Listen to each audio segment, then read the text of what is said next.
Car Ride Conversations.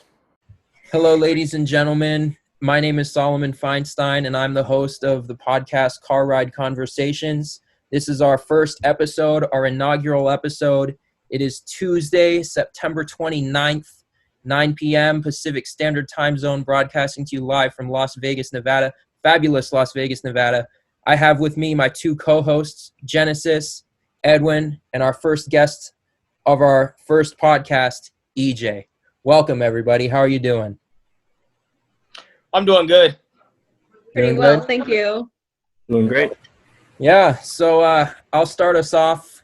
Tonight we're going to talk about that dumpster fire of a presidential debate between one Donald Trump and Joe Biden. Now, if you guys tuned in to any large news channel, you probably saw the debate. I saw it all over Instagram too, all over Twitter, all over Facebook, all over Reddit, all over all of the social media platforms. And, America was watching tonight, and this is just a place for us to share our thoughts on the debate. I thought it was absolutely insane. But enough of what I think. Let's get into the nitty gritty. And Edwynn, I want to start off with you, man. What were your general thoughts of the debate?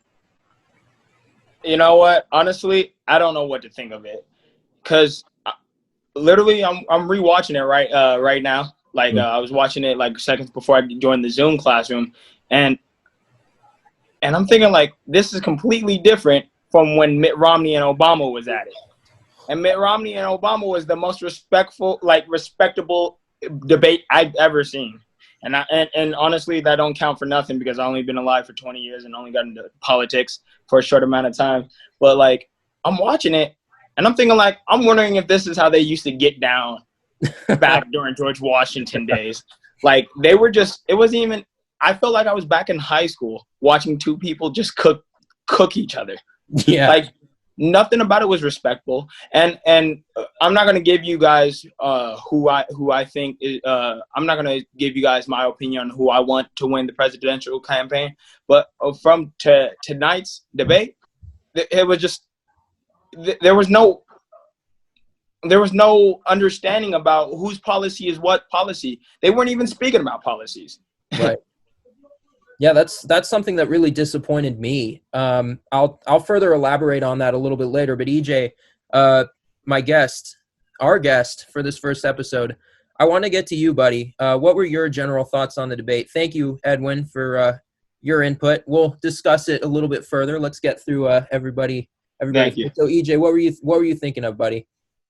Well, pretty much the same thing as Edwynn. It was really just it was just a shouting match. You had Trump interrupting every 2 seconds, and from the looks of it, it looked like Trump was on the defensive, I think that's why he was interrupting so much, because it seemed like he was timid, it seemed like, Joe Biden was taking it to him, so to speak, and he had to kind of just, keep, coming back, interrupting.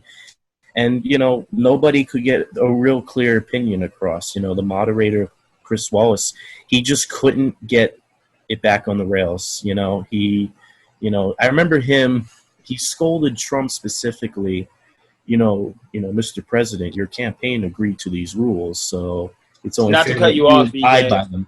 Not to cut you off, BJ, but I completely agree with you. The moderator that was there was also just not. It was just not. Yeah, he couldn't get it back together, and it was a shame because we didn't.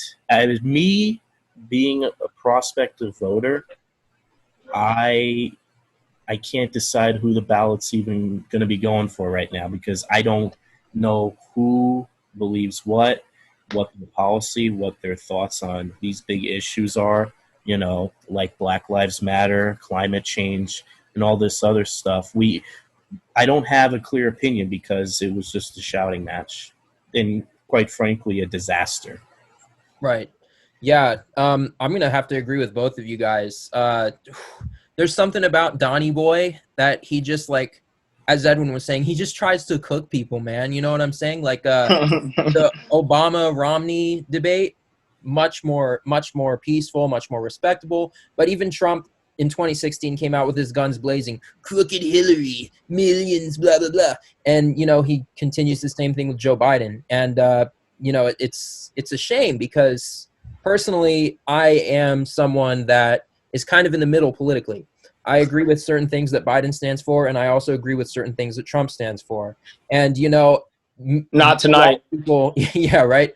A lot of people love to, I would say that social media has become kind of a witch hunt to get you to, a barometer for how woke you are and how much of a good person you are, just because, maybe if you agree with someone of the opposite political party, you're completely vituperated and you're outcast from the entirety of social media. And it takes a lot for someone to even come out to say that they can listen to Donald Trump without just completely shutting him off. Because I'm going to be honest with you guys, there are a few things that Donald Trump has said in the past that I have been like, yeah, you know what, that makes logical sense. Now, for everything that he has said, he's equally said something that is completely blasphemous and that makes no logical sense.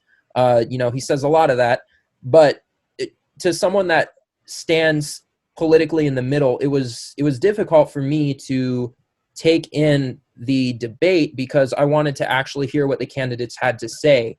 I wanted to hear their 2 cents on certain policies. That's the entire reason for a debate. And it felt like I was in like the high school cafeteria and there were a bunch of kids just yelling at each other. That's kind of what it was like.